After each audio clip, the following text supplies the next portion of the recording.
नमस्कार दोस्तों, स्वागत है आपका मेरे चैनल सही ट्रेड में। आज की वीडियो में हम बात करेंगे कि स्टॉक की प्राइस इंक्रीज और डिक्रीज क्यों होती है। इसके लिए हमें थोड़े से बेसिक रूल में जाना पड़ेगा। बेसिकली जब हम इन्वेस्टमेंट करते हैं तो हम लो प्राइस पे कोई भी स्टॉक बाय करते हैं और हाई प्राइस को उसको सेल कर देते हैं ताकि हमें प्रॉफिट हो जाए। ये बेसिक इन्वेस्टमेंट का रूल है। लेकिन स्टॉक की प्राइजेस या फिर इंडाइसेस की प्राइजेस इंक्रीज या डिक्रीज क्यों होती है। हम पेपर में भी पढ़ते हैं और न्यूज़ में भी देखते हैं कि निफ्टी आज 200 पॉइंट उछल गया या फिर 300 पॉइंट डाउन हो गया। सेंसेक्स आज 1000 पॉइंट से गिर गया या फिर 1000 पॉइंट से अप हो गया। तो ये अप और डाउन क्यों चलता रहता है? तो इसके लिए हमें समझना होगा डिमांड और सप्लाई किस तरीके से वर्कआउट होता है। तो डिमांड और सप्लाई जो है वो पूरी दुनिया में कोई भी चीज़ हमें खरीदने पे उससे उसमें हमें पता चलता है डिमांड कहाँ पे है और सप्लाई कहाँ पे है। नॉर्मली हम सब्जी खरीदने जाते हैं तो भी हमें वहाँ पे डिमांड और सप्लाई की जो ये रूल्स है वो अप्लाई करने पड़ते हैं। हम प्याज खरीदने गए हैं और हमें पता चला है कि प्याज की कीमतें बहुत बढ़ गई है। तो ये दो चीज़ों की वजह से हो सकती है। एक तो उसकी सप्लाई कम है और डिमांड ज़्यादा है, और जहाँ पे सप्लाई कम और डिमांड ज़्यादा होगी तो वहाँ पे प्राइस जो है वो बढ़ने लग जाएगी। क्योंकि डिमांड ज़्यादा बढ़ गई है तो लोग ज़्यादा पैसे दे के उसको बाय करना चाहेंगे, और सप्लाई वैसे भी कम है। ये ऐसा है जैसे कि मान लो कोई कॉलोनी है या फिर कोई बिल्डर है जिसके पास 100 फ्लैट अवेलेबल है और जिसके लिए 1000 लोग फ्लैट खरीदने के लिए जा रहे हैं, या फिर 1000 लोगों को वो घर खरीदना है या फिर वो फ्लैट्स खरीदने हैं। तो वो ज़्यादा पैसे दे के भी उनको वो फ्लैट खरीदने ही है। तो यहाँ पे क्या हो गया, सप्लाई जो है वो बहुत कम है लेकिन डिमांड बहुत ज़्यादा है। 1000 लोगों की डिमांड है और 100 ही फ्लैट अवेलेबल है। इसके उलट भी हो सकता है। अगर सप्लाई ज़्यादा रहेगी और डिमांड बहुत कम रहेगी तो प्राइजेस नीचे आना चालू हो जाएंगे। पता चला है कि प्याज की जो रेट है, फॉर एग्जांपल हम ले लें कि प्याज के जो रेट है वो बहुत कम हो रहे हैं क्योंकि बहुत ज़्यादा प्याज अवेलेबल है मार्केट में लेकिन खरीदने वाले बहुत कम हैं। तो इसकी वजह से क्या हो जाएगा, जो बेचने वाला है उसको प्राइस कम करनी पड़ेगी ताकि जो खरीदने वाला है वो और भी थोड़ा अट्रैक्टिव हो सके और वो उस प्याज को खरीद सके। यही एग्जाम्पल हम रियल एस्टेट में देखेंगे तो बिल्डर्स अवेलेबल है, बिल्डर के पास बहुत सारे फ्लैट है बेचने के लिए लेकिन खरीदने के लिए क्यों नहीं, कोई कोई नहीं आ रहा है। तो इसकी वजह से क्या होता है कि बिल्डर प्राइस कम कर देता है ताकि लोग अट्रैक्ट हो और उसके जो फ्लैट्स है वो बिक जाए या फिर जो लोग हैं वो फ्लैट खरीदने के लिए आ जाए। तो यही रूल हम स्टॉक मार्केट में अप्लाई करते हैं। प्राइस, जब किसी स्टॉक की प्राइस में डिमांड बहुत ज़्यादा होती है तो उसकी प्राइस बढ़ने लगती है। जो बायर्स रहते हैं वो हाई प्राइस के ऊपर भी वो स्टॉक बाय करने के लिए तैयार होते हैं क्योंकि उन्हें लगता है कि और जाके आगे प्राइस उसकी बढ़ने वाली है। और किसी स्टॉक में ऐसी भी सिचुएशन आती है कि कोई बायर ज़्यादा अवेलेबल नहीं रहते हैं तो सेलर को उसकी प्राइस कम करनी पड़ती है क्योंकि वहाँ पे सप्लाई बहुत है लेकिन डिमांड बहुत कम है। इसीलिए हम जब भी टेक्निकल्स की बात करते हैं और हम प्राइस रेंज की बात करते हैं, साइडवेज मार्केट की बात करते हैं, तो हमें वहाँ पे पता चलता है कि एक पर्टिकुलर जो स्टॉक है, फॉर एग्जांपल हम लेते थे कि कोई एक स्टॉक है जो 1000 के लेवल पे जाके बार बार वहाँ से नीचे आ रहा है। तो वो जो 1000 का लेवल है उसके लिए सप्लाई जोन बन जाता है और वहाँ से प्राइस नीचे आने लगती है क्योंकि बहुत ज़्यादा वहाँ पे लोग बाय करने के लिए नहीं जा रहे हैं उस प्राइस के ऊपर। उसी स्टॉक को अगर लोग 500 रुपए के ऊपर बाय कर रहे हैं तो हम यहाँ पे कह सकते हैं कि उस स्टॉक को 500 रुपए के ऊपर बहुत ज़्यादा डिमांड आ रही है, वो अट्रैक्टिव प्राइस लग रही है, और वहाँ पे क्या है, सप्लाई बहुत कम है और डिमांड बहुत ज़्यादा है।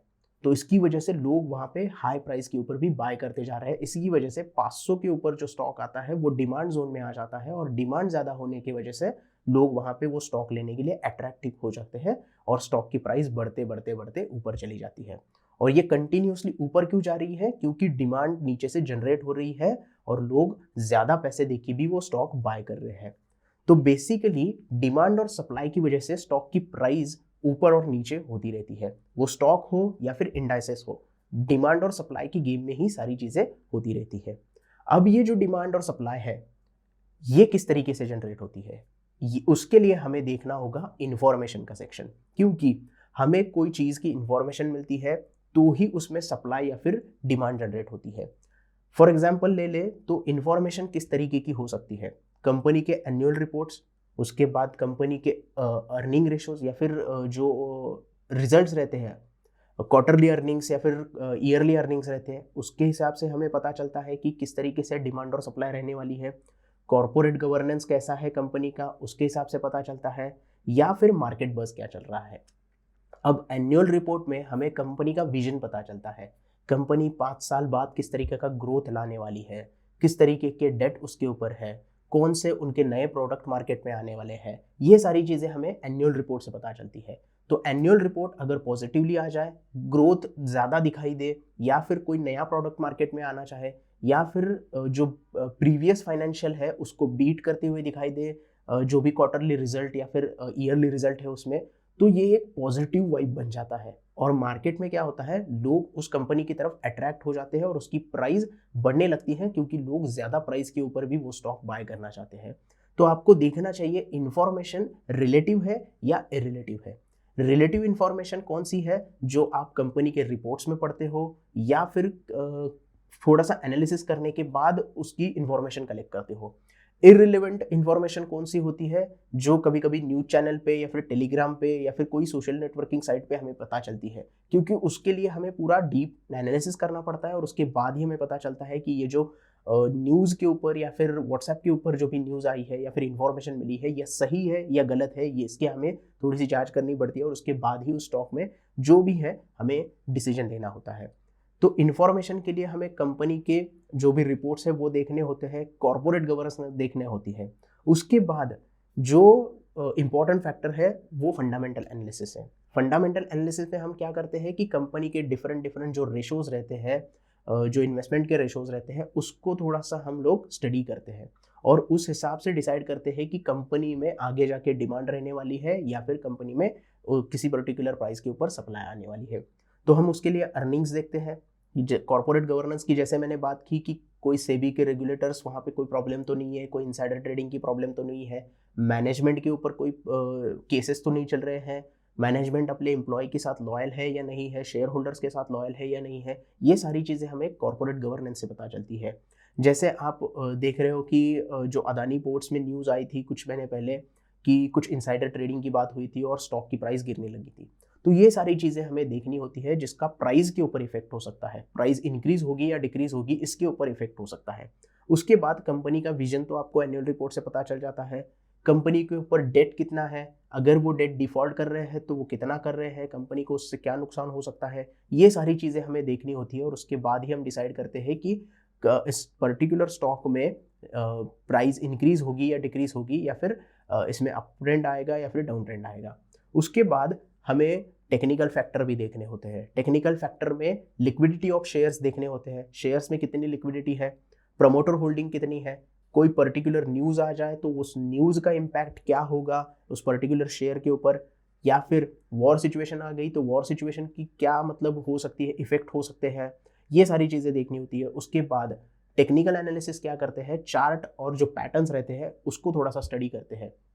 जैसे कि हमें पता है कि जो टेक्निकल्स होते हैं वो प्रीवियस डाटा, हिस्टोरिक डाटा होता है, उसी के हिसाब से आगे भी काम करना मतलब थोड़े बहुत काम करते हैं, मतलब हिस्ट्री रिपीट्स इटसेल्फ, हम ऐसा टेक्निकल्स में बोलते हैं कि प्रीवियसली जिस प्राइस के ऊपर स्टॉक में डिमांड आई थी आगे जाके उसी प्राइस लेवल के पास डिमांड आ सकती है, ये हिस्ट्री बता रही है।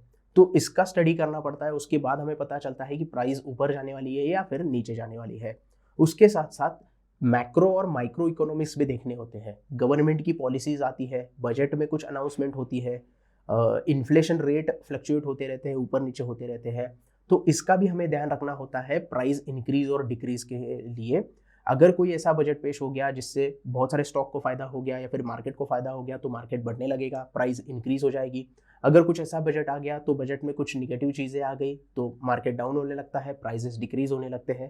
तो ये फैक्टर भी हमें देखने होते हैं और उस हिसाब से हमें जो होता है मार्केट में कोई भी स्टॉक हो या फिर इंडाइसेस हो उसका बाइंग या फिर सेलिंग का डिसीजन लेना पड़ता है। और सबसे आखिर में सबसे इंपॉर्टेंट चीज़ होती है ह्यूमन सेंटिमेंट। आपका स्टॉक लेने के वक्त क्या सेंटिमेंट है, डिमांड जोन के पास आने के बाद आप बाय करना चाहते हो या फिर कोई इन्फॉर्मेशन आपके पास आई है तो वो इन्फॉर्मेशन को भरोसा करके आप वो स्टॉक में बाइंग करोगे तो प्राइस ऊपर जाएगी ऐसा आपको लगता है, या फिर आप उसमें से थोड़ा सा सेंटिमेंट का आपको इफेक्ट हो जाता है क्योंकि प्रीवियस ट्रेंड डाउन चल रहा है तो आप यहाँ पे नहीं खरीदना चाहते। तो हर एक के पास जो इन्फॉर्मेशन आती है तो भले इन्फॉर्मेशन सेम हो लेकिन सबका ह्यूमन सेंटिमेंट जो रहता है वो अलग अलग रहता है। अब आपको अगर लगेगा कि पर्टिकुलर स्टॉक को इस पर्टिकुलर डिमांड जोन में बाय करना है तो हमें यहाँ पे फ़ायदा होगा। लेकिन आपका जो दोस्त रहेगा उसका कोई सेंटिमेंट अलग रहेगा, उसको कुछ एक्सपीरियंस अलग आए रहेंगे, तो उसका सेंटिमेंट इफेक्ट मार्केट में आएगा। तो ह्यूमन सेंटिमेंट का भी बहुत यहाँ पे ज़्यादा इम्पैक्ट होता है और उस हिसाब से भी प्राइजेस ऊपर नीचे होती रहती है। मान लो कोई ऐसी सिचुएशन आ गई जैसे कि 2020 में कोविड आया था, तो कोविड सिचुएशन में क्या हो गया था, सब पैनिक फैल गया था और सारे लोग अपने स्टॉक बेच रहे थे।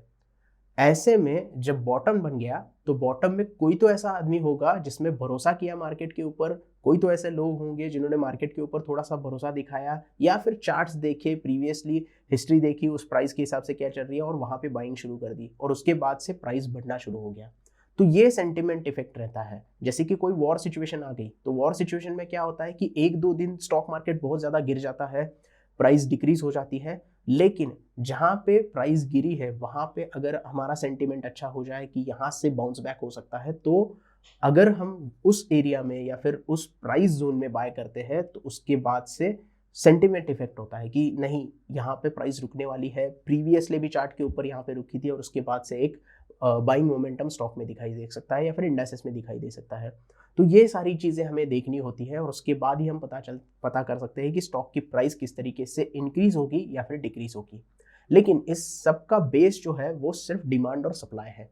जहाँ पे डिमांड होगा वहाँ पे प्राइस इंक्रीज होगी, जहाँ पे सप्लाई होगा वहाँ पे प्राइस डिक्रीज होगी। तो ये बेसिक हमें पता करना है और उसके बाद ही उसके साथ ही हमें ये भी पता करना है कि कौन सी इन्फॉर्मेशन हम कलेक्ट कर रहे हैं, किस तरीके की इन्फॉर्मेशन है, वो रिलेवेंट है या इररिलेवेंट है, और उसके बाद ही स्टॉक में हमें इन्वेस्टमेंट का डिसीजन लेना होता है। So that's it for today. ये था प्राइस इंक्रीज क्यों होता है और डिक्रीज क्यों होता है, इसके बारे में का छोटा सा वीडियो। आई होप आपको वीडियो अच्छे से समझ में आ गया होगा। वीडियो पसंद आया हो तो प्लीज़ लाइक कीजिएगा, कमेंट कीजिएगा और हमारे चैनल को भी ज़रूर सब्सक्राइब कीजिएगा। धन्यवाद।